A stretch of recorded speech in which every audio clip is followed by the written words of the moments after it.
আমেরিকাতে ফুটবল কিন্তু আমাদের ফুটবল না।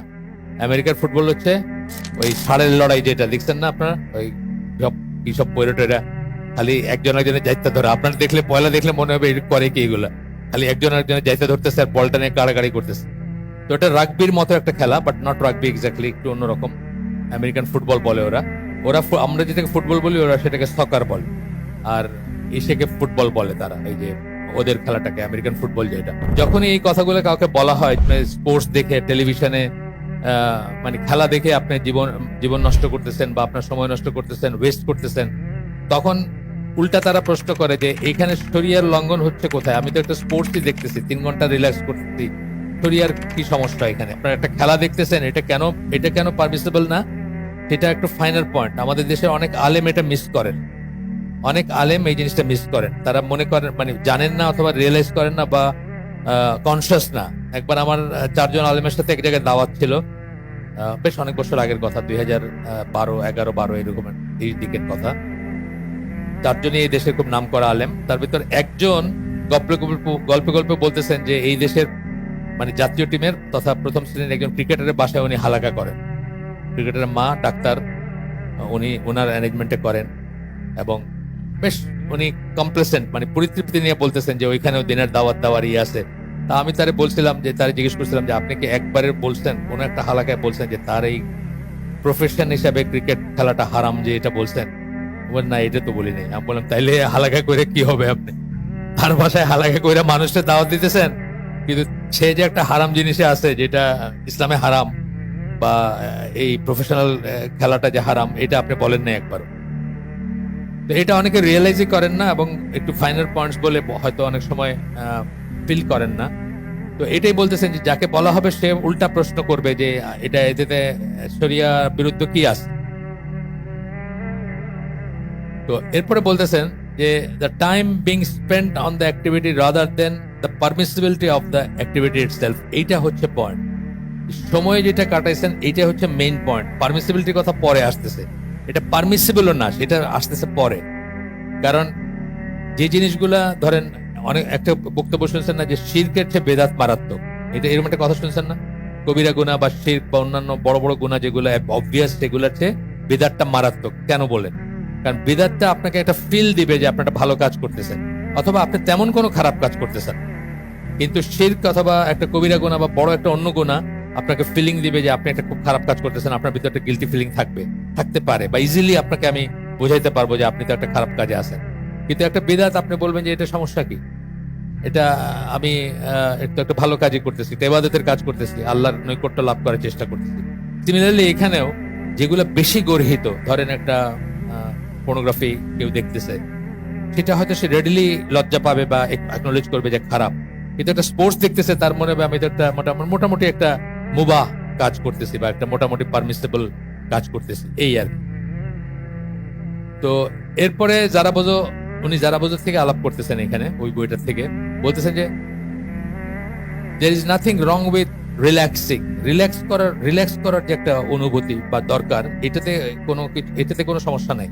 যেমন ধরেন আপনারা যখন সিরিয়াস কোনো পরীক্ষা দিয়েছেন, 4 ঘন্টা 5 ঘন্টা আপনি বসে একটানা পড়ছেন বা 2 ঘন্টা পড়ছেন, আমি তো 15-20 মিনিটের বেশি লাগায় রাখতে পারতাম না আমারে চেয়ারে, আর একবার দাঁড়াইতে হইতো আমার বা উঠতে হইতো। কিন্তু আরো সিরিয়াস যারা, তারা দেখছি আমি যে ধরেন 1 ঘন্টা 2 ঘন্টা ধরে সিরিয়াসলি বসে থাকেন। তারপরে একটা সময় মনে হয় যে হাত পাটা একটু ছড়াই, একটু হাইটে আসি, বাগান থাকলে বাগানে হাইটে আসি, নাহলে বাইরে রাস্তায় গিয়ে হাইটে আসি, বা একটু বাতাস নিয়ে, এইটাও রিল্যাক্সেশন কিন্তু এক ধরনের। তো বলতেছেন যে রিল্যাক্স করাতে তো দোষের কিছু নাই, রিল্যাক্স করার ইচ্ছা হইতেই পারে মানুষের, যে কখনো কখনো নিজেকে রিজুভেনেট করা, মানে পুনরুজ্জীবিত করা, বা আরো শক্তি বাড়ানো, বা পাওয়ার ন্যাপ বলি না আমরা আধা ঘন্টা ঘুমাই বা 1 ঘন্টা ঘুমাই দুপুরে, জাস্ট পরবর্তী দিন ভালোভাবে কাজ করতে পারি, এই ধরনের ব্যাপার হইতে পারে। কিন্তু indulging in time wasting activities makes such relaxation totally harmful for one's scale of dates. কিন্তু টাইম ওয়েস্টিং অ্যাক্টিভিটি যেগুলোতে আপনি মনে করছেন যে আচ্ছা 2 মিনিট দেখবো, জাস্ট হেডলাইনটা দেখবো, তারপরে আপনি 1 ঘন্টা পরে উঠছেন, এটা হয় না। আমার নিজের বেলা হয়েছে, আমি আপনাদের কাছে বলছি আগে যে আমি তো এমনি টেলিভিশন জাহাজে দেখতাম না বা কখনো। তো যখন জাপানে সাইন অফ করতাম, একটা গল্প আপনাদের বলছি, জাপানে যখন সাইন অফ করতাম তখন টোকিও এবং নারিতা, এর মাঝখানে একটা জায়গায় একটা হোটেল ছিল মাঝপথে। সেই হোটেলে রাখতো আমাদের, যাতে কোনো ট্রাফিক জ্যাম বা কোনো কিছু না হয়, তাড়াতাড়ি যেন এয়ারপোর্টে পৌঁছায় দিতে পারে। তো ওইখানে হয়তো একদিন বা কখনো 1.5 দিন বা কখনো আধা বেলা, মানে ডিপেন্ডিং অন কখন ফ্লাইট, একটা রাত হইতোই। তো দেখা গেল যে ওইখানে বিজনেস হইয়া রিমোটটা দিয়ে সিএনএন দেখা যায় ওখানে। মনে করলাম যে আচ্ছা সিএনএনটা জাস্ট হেডলাইনটা দেখবো, অন করলাম। তারপরে নেক্সট হচ্ছে যে ঘুম ভাঙা দেখতেছি সিএন চলতেছে তখন। এই যে জিনিসটা টাইম ওয়েস্টিং ব্যাপারগুলো, যেগুলা মনে হয় যে না একটু একটু শুনবো, একটা 1 মিনিট দেখবো, বা একটা হাইলাইট কি বলে হেডলাইন দেখি, বা একটু হাইলাইট দেখি, কিন্তু আপনি দেখলেন যে আপনি হয়তো 1 ঘন্টা 2 ঘন্টা পার করে দিলেন। এটা বলতেছেন আর কি।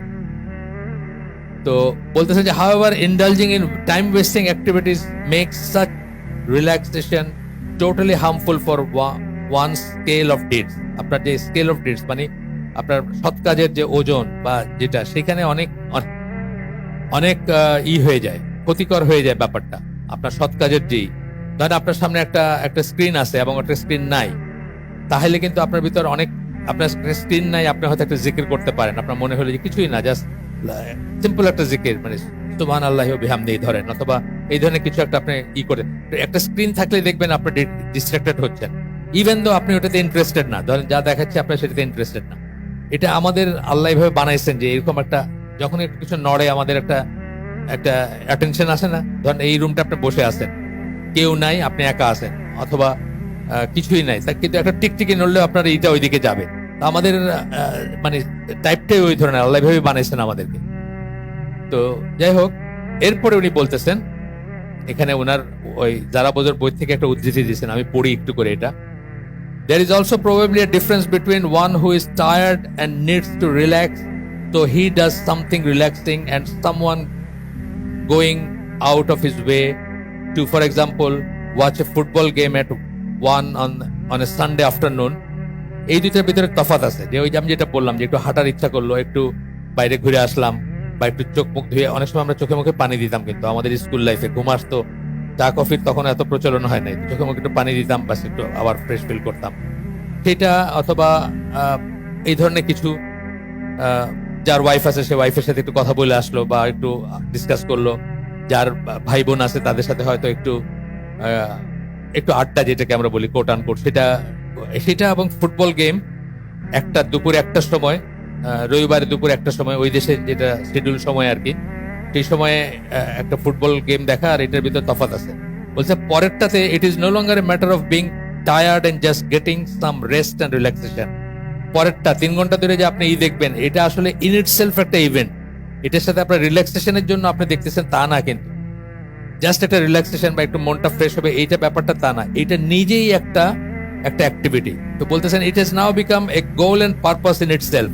এটাই গোল, এটাই পারপাস, মানে এটাই আপনার উদ্দেশ্য এবং এটাই আপনার অভিষ্ট, মানে লক্ষ্য, যে আপনি একটা ফুটবল দেখবেন, আপনি যে টিমটাকে সাপোর্ট করেন সেটা করলো কিনা, মানে জিতলো কিনা।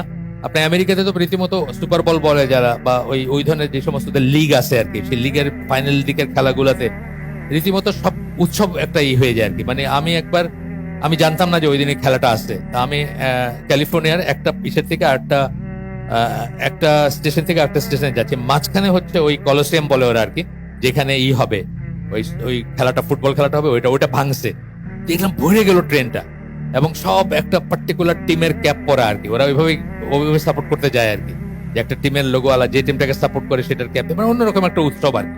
তো বলতেছেন যে এইটা ইটসেলফ একটা ইভেন্ট, এটার সাথে রিল্যাক্সেশনের কিছু নাই, এইটাই পারপাস, এইটাই গোল আপনার, যখন আপনি এইগুলাতে ইনডালজ হন।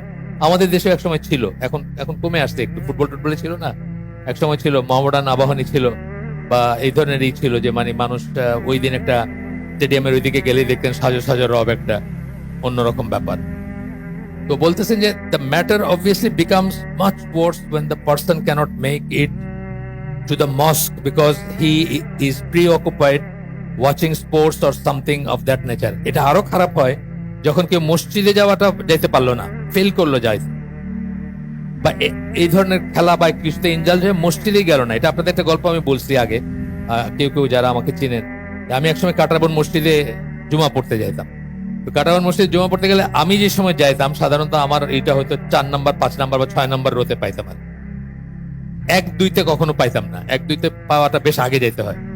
তো একদিন দেখি আমি 1-2 এর ভিতরে জায়গা পেয়ে গেছি। আমি চিন্তা করলাম ঢাকা শহরে কি মারপিট হয়েছে নাকি কোথাও, মানে পসিবিলিটিস গুলা কি, যে কোথাও বোধহয় কোনো মারপিট হয়েছে বা কিছু। তারপরে কেউ আমার মনে করাই দিল যে আজকে পাকিস্তান ইন্ডিয়ার খেলা আছে। তো এই জন্য কেউ বাড়ির থেকে দূরে মসজিদে যায় না, কাছের ছোট মসজিদে নামাজ পড়ে ফেলছে যে তাড়াতাড়ি এসে আবার টেলিভিশনের সামনে যেন বসতে পারে। তো এই কথাটাই কিন্তু যারা বোঝো বলতেছেন, এনাদার ওয়ে বলতেছেন যে মসজিদে মিস করলো। হ্যাঁ, একটা সময় শুরু হইলো, 4টা পর্যন্ত চলবে। তো যেখানে আহলুস সুন্নাহ জামার মতে আসর হয়, সেখানে তো আসর হয়তো ডেফিনেটলি 4টার আগেই হয়ে যাইতেছে। তো সে মনে করতেছে আজকের আসরটা বাসায় পড়ে ফেলি, এই এই সুপার বোল খেলা তো আর প্রত্যেকদিন আসবে না, আসরের নামাজ তো রোজই আসে। এটা হলো আরেকটা আরো খারাপ এফেক্ট এটা।